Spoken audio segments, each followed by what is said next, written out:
अस्सलाम वालेकुम dear students, welcome back to my channel. ये है आपका favourite channel your free academia.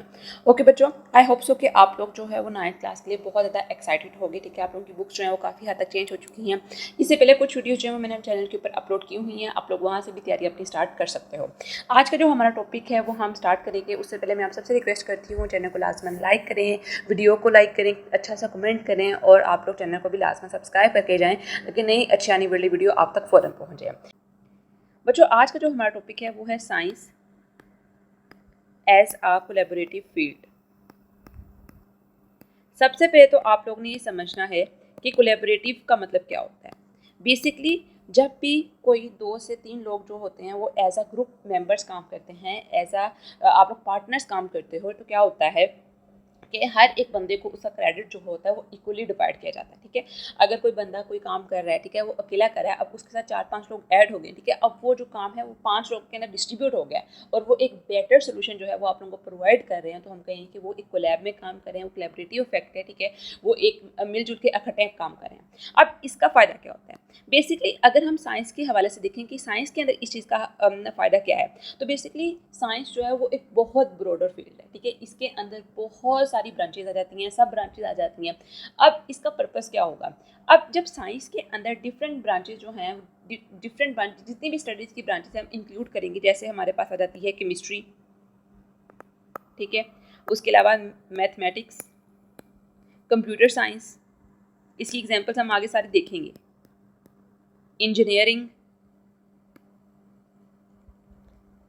ये सारी की सारी अगर फील्ड जो हैं वो साइंस के साथ अगर काम करेंगे तो हम कहेंगे कि ये कोलैबोरेटिव फील्ड के तौर पर काम कर रही हैं। ठीक है, ये साइंस के साथ कोलैब के अंदर काम कर रही हैं। इसके अंदर सबसे पहले जो हम एग्जांपल्स देखेंगे जो आपकी बुक के ऊपर ऑलरेडी मेंशन है वो है ह्यूमन जीनोम प्रोजेक्ट की। आप में से हो सकता है किसी बच्चे ने सुना भी हो इसका नाम कि ह्यूमन जीनोम प्रोजेक्ट क्या है।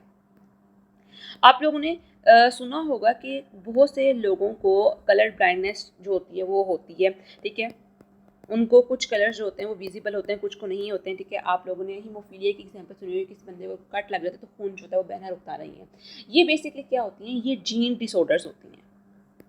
ठीक है, जीन्स के अंदर ये बीमारियां होती हैं। ठीक है, इनको ट्रीट किया जाता है। अब ह्यूमन जीनोम प्रोजेक्ट बेसिकली क्या चीज़ है? ह्यूमन जीनोम प्रोजेक्ट एक जो है वो आता है बायोटेक्नोलॉजी की फील्ड के अंदर। आप लोग हायर क्लासेस के अंदर इसको स्टडी करेंगे। इसका पर्पस क्या है ह्यूमन जीनोम प्रोजेक्ट का? इसका पर्पस ये है कि जो ह्यूमंस की जीन है इसको हम स्टडी करें। ठीक है, just like a open book हम उसके अंदर देखें कौन सी जीन जो है वो कहाँ पर प्रेजेंट है। ठीक है, अगर उसके अंदर कोई A B C D ये 4 जीन्स हैं, ठीक है, अगर ए के अंदर कोई खराबी आ रही है तो उसको किस तरह ठीक किया जा सकता है। अब इसके अंदर कोलैबोरेटिव फील्ड के तौर पर साइंस किस तरह एक्ट करती है, तो देखो अगर हम देखें बायोलॉजी को, तो बायोलॉजी आप लोगों को बताती है कि किस तरह कहाँ पर कौन सा जीन प्रेजेंट है। ठीक है, उसकी जो कंपोजिशन कैसी है, सब कुछ हमें बायोलॉजी के अंदर समझ आती है कि इससे अगर जीन है तो इस जीन का नाम ये है, जीन ए है, जीन बी है, जीन सी है। ये हमें सब कुछ बायोलॉजी बताएगी। ठीक है, उसके अलावा जो कंप्यूटर साइंस होगी वो किस तरह हमें हेल्प करेगी? कंप्यूटर साइंस जो होती है वो अपने अंदर लार्ज अमाउंट ऑफ डेटा जो होती है गीगाबाइट्स के अंदर वो अपना स्टोर कर सकती है। ठीक है, आपको पता है जीन्स जो होती हैं वो बहुत ज़्यादा एक्सटेंडेड फॉर्म के अंदर होती हैं, बहुत इंफॉर्मेशन जो होती है उसके अंदर स्टोर होती है। तो कंप्यूटर साइंस जो होती है वो इस तरह अपने डेटा स्टोर कर सकती है।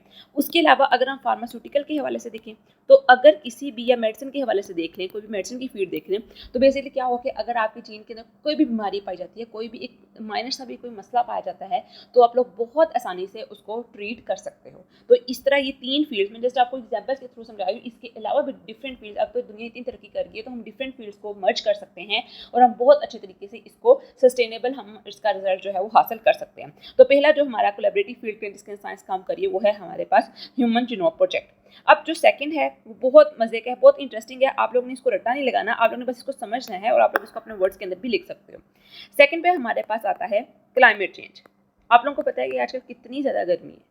अब साइंटिस्ट जो हैं दुनिया भर के वो इस चीज़ के ऊपर काम कर रहे हैं कि कोई एक ऐसा सोल्यूशन प्रोड्यूस किया जाए, कोई ऐसे सोल्यूशन बनाए जाए जिससे जो है वो गर्मी जो है वो इतना प्रोड्यूस ना हो। कुछ ऐसे हम फंक्शंस लॉन्च करें, कुछ ऐसी ऑटोमोबाइल्स हम लॉन्च करें, ट्री प्लांटेशन जो है वो ज़्यादा करें। तो ये इसी सूरत में पॉसिबल है अगर डिफरेंट फील्ड्स जो हैं वो आपस के अंदर काम करेंगी। अब देखो आप लोगों को कैसे पता चलेगा? आप लोगों को कौन बताएगा कि अर्थ का टेम्परेचर जो है वो बहुत ज़्यादा रेस कर रहा है? ठीक है, ग्लोबल वार्मिंग हो रही है, ये ग्लोबल वार्मिंग का फिनोमेना होता है। ठीक है, ग्लोबल वार्मिंग हो रही है, ये आप लोगों को सारे के सारे इन्वायरमेंटल साइंटिस्ट जो होते हैं वो आप लोगों को बताते हैं। ठीक है।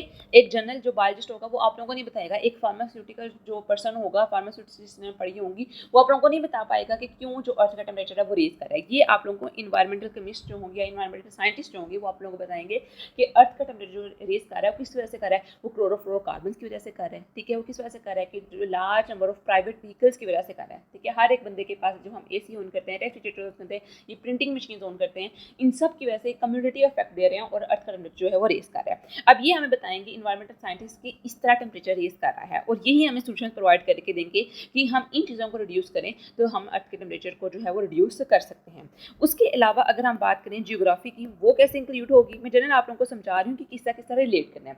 आप लोगों की बुक के अंदर जो एग्जाम्पल है आप उसको नेट से देख सकते हो, किस तरह ये अपने दिमाग से सोच सकते हो किस तरह ये चीज़ जो है वो रिलेट करेगी जियोग्राफी की। अब आप लोगों को कैसे पता चलेगा, एक जनरल जो होगा लेमैन उसको नहीं पता होगा कि अंटार्कटिका के अंदर इतनी ठंड क्यों है और अफ्रीका जो है या फिर सिबी जैसे इलाके जो है डेजर्ट इकोसिस्टम के अंदर इतनी गर्मी क्यों है, ठीक है। ये जियोग्राफी हमें बताएगी, हमें अर्थ की लोकेशन, हमें एल्टीट्यूड लैटिट्यूड हमें बताएगा कि इस जगह पर सर्दी है, इस जगह पर गर्मी है। तो ये सारी चीज़ें जो होंगी ये आपस के अंदर काम करेंगी, ठीक है, और हमें फिर इसका बहुत अच्छा रिजल्ट देंगी। अगर हम मोस्ट एडवांस करने जाएं तो क्या हो सकता है, इसके अलावा हमारे पास टेक्नोलॉजी के अंदर आ सकती हैं सैटेलाइट्स।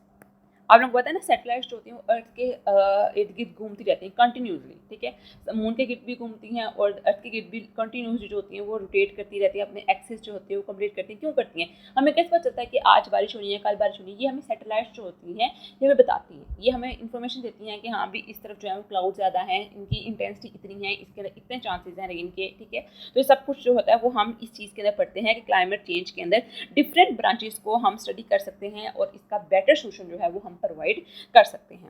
नंबर 3 पर अगर हम देखें मोस्ट इंपॉर्टेंटली जो कि सबकी आप लोग जितने भी आप बैठे होंगे, आप लोग मेरी वीडियो देख रहे होंगे तो सबका इंटरेस्ट जो होगा वो मेडिसिन के अंदर ही होगा। तो आप लोगों ने इसको लास्ट में सुनना है कि मेडिसिन के अंदर किस तरह काम कर सकती है। सपोज कि अगर किसी बंदे को जो है वो किस चीज़ का मसला है, वो कैंसर का मसला है, आपकी बुक के ऊपर एग्जाम्पल है वो हम इसको उसी को देखेंगे। कैंसर है, अब कैंसर का जो पेशेंट होता है वो कभी भी जो है वो हार्ट के डॉक्टर के पास नहीं जाएगा, ठीक है, वो ब्रेन के डॉक्टर के पास नहीं जाएगा, वो हमेशा ऑन्कोलॉजिस्ट के पास जाएगा जो कि एक्सपर्ट है किस चीज़ के अंदर, कैंसर ट्रीटिंग पेशेंट के लिए। अब इसके अंदर बेसिकली क्या होता है कि हमें मेडिसिन के अंदर डिफरेंट ब्रांचेस को किस तरह मर्ज करना है। अब आप लोगों ने देखा होगा खुदा ना खासा अगर आपके रिलेटिव में अंदर कोई कैंसर का पेशेंट होगा तो आपने देखा होगा हम अक्सर कहते हैं कि उसको रेडिएशंस लगाई गई हैं, ठीक है, रेडिएशंस। अब वो रेडिएशन बेसिकली क्या होती हैं, रेडिएशन जो होती हैं वो डिफरेंट सब्सटेंसेस की, डिफरेंट एलिमेंट्स की जो होती हैं वो रेज होती हैं। वो रेज जो होती हैं वो कैंसर पेशेंट को लगाई जाती हैं, जिसकी वजह से क्या होता है कि जो कैंसर के ट्यूमरस सेल्स होते हैं वो क्या करते हैं, वो लेस हो जाते हैं। अब इसके अंदर सबसे पहले जो हम बायोलॉजिस्ट जो होते हैं वो इंक्लूड होते हैं। बायोलॉजिस्ट जो होते हैं वो बताते हैं कि किस तरह का सेल है, ठीक है, उसके अंदर ट्यूमर की ग्रोथ जो है, सेल ट्यूमर जो होता है वो कहते हैं आपके कैंसर सेल को, ठीक है, जिसकी जो ग्रोथ होती है वो अनकंट्रोलेबल होती है, ठीक है। आपको पता नहीं चला कि 2 से अक्सर जो आम तौर पर जो सेल की जो ग्रोथ होती है वो होती है 2 से 4, 4 से 8, 8 से 16, इस तरह करके जो ग्रोथ होती है वो होती है। लेकिन जो ट्यूमर की ग्रोथ होती है वो अनकंट्रोलेबल होती है, आप लोगों को नहीं पता चला, आप उसको कैलकुलेट नहीं कर सकते हो। तो बायोलॉजिस्ट होते हैं बताते हैं कि ट्यूमर सेल है। अगर हम केमिस्ट की बात करें तो केमिस्ट आप लोगों को बताएगा कि किस तरह का आप लोगों के पास एक कैंसर है, कैंसर सेल है, आप लोगों ने किस तरह ट्रीट करना है। अब डिफरेंट जो होता है वो आयोडीन 131 का आइसोटोप यूज़ किया जा सकता है, कोबाल्ट 60 का आइसोटोप यूज़ किया जा सकता है डिफरेंट कैंसर के पेशेंट को ट्रीट करने के। जिससे वो गाइटर है, आप लोगों ने किसी गले के अंदर देखा होगा वो बड़ा गोल सा होता है, उसका गला फूला होता है, ठीक है, उसको गाइटर का पेशेंट, थायराइड होता है उस बच्चे को, उस पेशेंट को, ठीक है। तो केमिस्ट हमें बताएगा कि किस तरह की आप लोगों ने रेडिएशन जो है उस पेशेंट को लगानी है। तो इस तरह मेडिसिन जो है वो डिफरेंट और फील्ड्स को इंक्लूड करेगी। अब फार्मास्यूटिकल्स भी आ जाती है, ठीक है, मेडिसिन आपको दी जाएंगी, जो फार्मास्यूटिकल वाले होते हैं जो मेडिसिन बनाते हैं, ठीक है, केमिकल फार्मूलाज को देखकर वो आप लोगों को बताएंगे किस तरह की आप लोगों ने मेडिसिन जो है वो देनी है। उसके बाद जो हमारे पास आता है मोस्ट एडवांस फील्ड जो कि हर किसी का इंटरेस्ट है आज के एरा के अंदर, वो है रोबोटिक्स और AI। एक ज़माना था कि रोबोटिक्स का बहुत ज़्यादा इंटरेस्ट था, अभी सब कुछ डाइवर्ट हो चुका है AI की तरफ। अब दोनों रोबोटिक्स और AI एक साथ मिलकर काम कर रहे हैं।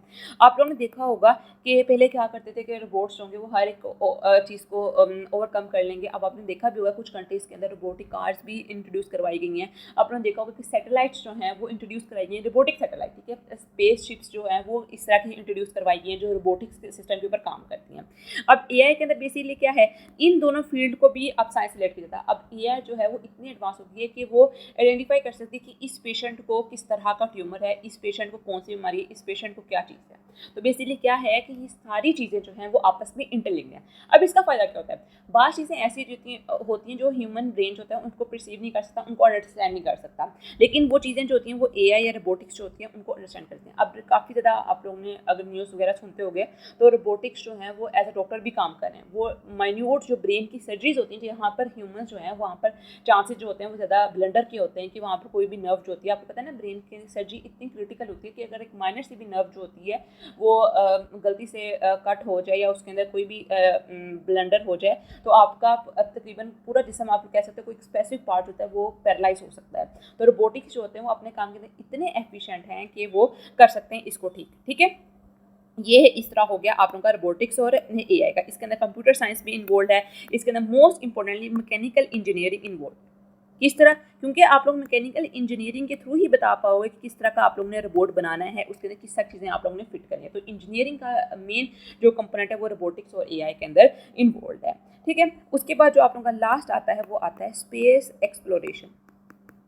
आप लोगों ने अक्सर सुना होगा कि एलोन मस्क का जो मार्स का एक प्रोजेक्ट है जिसके अंदर वो इस चीज़ के अंदर बड़ी तवज्जो के अंदर है कि मार्स के अंदर जाके जो है वो लाइफ को स्टार्ट किया जाए। डिफरेंट आफ्टर एवरी 2-3 मंथ्स वो स्पेस एक्स जो उसकी स्पेसशिप है, ठीक है, अपने बेटे के नाम पर, वो 2-3 माह बाद अक्सर वो भेज देता है, ठीक है। अब आई डोंट नो कि वो कब तक इस चीज़ को सक्सेसफुल होगा, but purpose to say that कि आप लोग देखो कि किस तरह जो साइंटिस्ट हैं वो तरक्की कर रहे हैं क्योंकि हम अर्थ के अलावा भी कहीं और जाकर हम लोग सर्वाइव करने की कोशिश करें, because earth is going to end very soon, ठीक है। तो सबका पर्पज़ यही है कि हम अर्थ के अलावा भी कहीं जाकर इस चीज़ को पढ़ें। अब देखें, आप लोगों ने ब्लैक होल के बारे में सुना, पहले किसी को भी पता नहीं था कि ब्लैक होल क्या है। पहले सबको ये लगता था कि अर्थ जो है वो स्टेशनरी है, सन उसके जो रिवॉल्व है वो रोटेट करता है, उसके रिवॉल्व करता है उसके अराउंड, ठीक है। तो ये स्पेस एक्सप्लोरेशन नासा की, ठीक है, डिफरेंट स्पेसशिप की हैं, ये एक्सप्लोर करते हैं और देखते हैं कि किस तरह जो मून का एटमॉस्फेयर है वो रहने के काबिल है कि नहीं है।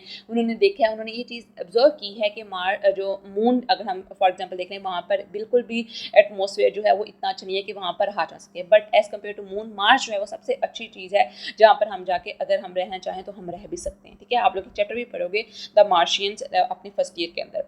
तो ये बेसिकली क्या है कि इसके अंदर आप लोग कौन कौन सी फील्ड्स को इंट्रोड्यूस करवा सकते हो। सबसे पहले तो एस्ट्रोनॉमी, आप लोगों को एस्ट्रोनॉमी के बारे में पता हुआ, ठीक है। प्लैनेट्स और जो जितनी भी आसमान के जितनी भी चीज़ें हैं, प्लैनेट्स के बारे में, सन्स के बारे में, गैलेक्सीज के बारे में, हम उसको एस्ट्रोनॉमी के अंदर पढ़ेंगे। अगर आप लोगों को पता ही नहीं होगा कि किस डायरेक्शन के ऊपर जो है वो 3 जो स्टार्स हैं वो नज़र आते हैं, मॉर्निंग स्टार जिनको कहा जाता है, ठीक है, वो किस डायरेक्शन के अंदर आते हैं, सन का सन राइजिंग और सन सेटिंग का कौन सा टाइम है, आप लोगों को नहीं पता होगा। आप लोगों को नहीं पता होगा कि एक प्लैनेट का दूसरे प्लैनेट से कितना डिफरेंस है, उसके कितने मून्स हैं, तो आप लोग कभी भी स्पेस एक्सप्लोरेशन के लिए कभी भी नहीं जा सकते, ठीक है। तो इट्स वेरी बेसिक थिंग कि आप लोगों को एस्ट्रोनॉमी को भी इसके अंदर रिलेट करना पड़ेगा।